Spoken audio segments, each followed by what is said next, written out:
enroscado esse resumo. Sempre é. Sempre é porque exige de nós a necessidade de escrevermos pouco sobre o muito. Mostra que há uma compreensão das coisas. É o que veremos agora. Os textos, os 4 textos que fecham o programa de hoje, são oriundos da Comissão Central do Concurso Vestibular da UFPR, quando havia essa bendita comissão. Hoje é o Núcleo de Concursos. E todos eles corrigidos e com o seu grau de nota. Os graus aparecem assim: bom, razoável, fraco, insuficiente e o texto zerado. A bem da verdade, esse texto bom, que veremos na sequência, é um texto nota 10. Então vale a pena conferirmos o texto e você faça o seu julgamento, mediante a compreensão do texto geral, se merece 10 mesmo. Olhemos o texto. A popularização da palavra teoria tem distorcido o seu significado. Popularmente, o termo implicaria em hipóteses não confirmadas, sendo basicamente ideias sem base sólida e distantes do real. Para a ciência, o termo adequado para uma ideia especulativa é hipótese. Uma hipótese é uma suposição que pode ser questionada representando uma base para estudos posteriores. Um exemplo de hipótese é a panspermia. Uma teoria apresenta princípios sobre fenômenos confirmados, já observados por cientistas, formando um conjunto de ideias aceitas cientificamente através do método de validação empírica, que as comprovam por meio de experimentos. Uma teoria de grande êxito é a teoria da gravitação universal de Newton, que através de testes e estudos astronômicos tem comprovado a sua utilidade. Embora tenha funcionado bem, isso não quer dizer que uma teoria não apresente falhas.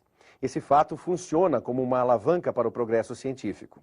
É exatamente aí que a hipótese entra em cena, aperfeiçoando as teorias através de novos questionamentos. É um texto que merece 10? Julgue você. A banca examinadora o considerou assim válido.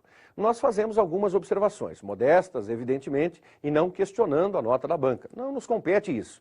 Mas é claro que o texto trouxe certas redundâncias, sobretudo no seu início, e depois o recheio, o desenvolvimento, a partir do segundo parágrafo, por assim dizer, foi exageradamente longo, quer dizer, um período longo, massificado, e que trouxe uma incompreensão ao estudante. Então, claro que isso é um problema, é uma situação que merece ser observada. Mas, de toda sorte, mereceu 10. E aí, não nos compete questionar, e sim parabenizar esse candidato, porque um 10 em uma redação na UFPR faz muito bem para qualquer score possível. Vamos a um texto com nota 5. Observe. A palavra teoria está sendo muito utilizada, embora ocorre confusões para entender seus termos, que nos expõe no popular ideias incertas cientificamente falando, é uma hipótese que ainda não foi aprovada. A confirmação é feita por meio de observações e experimentos. Quanto mais sucesso tem a teoria, maior o número de fenômenos que pode descrever. Embora haja o fato de teorias não serem perfeitas, o seu estudo é fundamental para o progresso da ciência. É claro que você deve ter aberto um sorriso. Por quê? Porque a síntese foi exagerada. Talvez alguém diga, puxa, mas ganhou 5 com esse texto tão pobre assim. É verdade, não nos compete, insisto, questionar a nota da banca examinadora. Agora, é um texto fraco, evidentemente, foi razoável para eles, mas é um texto fraco, ausente de muitos subsídios. E essa ausência prejudica toda a estrutura do texto. Então, falta-lhe clareza, falta-lhe fundamentação, existe um excesso de superficialidade. Isso compromete, sim, o bom texto. Mas há casos piores. Vejamos aquele que conseguiu receber a nota 2. Ninguém consegue traduzir a palavra teoria de uma forma certa. Entra em debate entre criacionismo e ciência. São várias as maneiras de decifrá-la.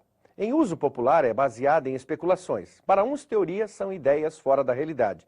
Na ciência de caráter especulativo, chama-se hipótese. Um bom exemplo do que seria teoria é a teoria usada no planejamento das missões de Newton, pois hoje a NASA utiliza desta para fazer lançamentos de foguetes. Não é uma forma perfeita, mas o fato de não ser correta é fundamental para o progresso da ciência. Você observou que o texto não só é confuso, mas eu poderia dizer, entre aspas, que ele é um texto perdido. Ou seja, é ausente mesmo de subsídios. Talvez até visto como pior, porque é um quebra-cabeças, é uma colchinha de retalhos. E isso sempre prejudica. A banca examinadora, e por experiência dizemos isso, não gosta e não gosta em absoluto de textos que façam o processo de recorte e colagem.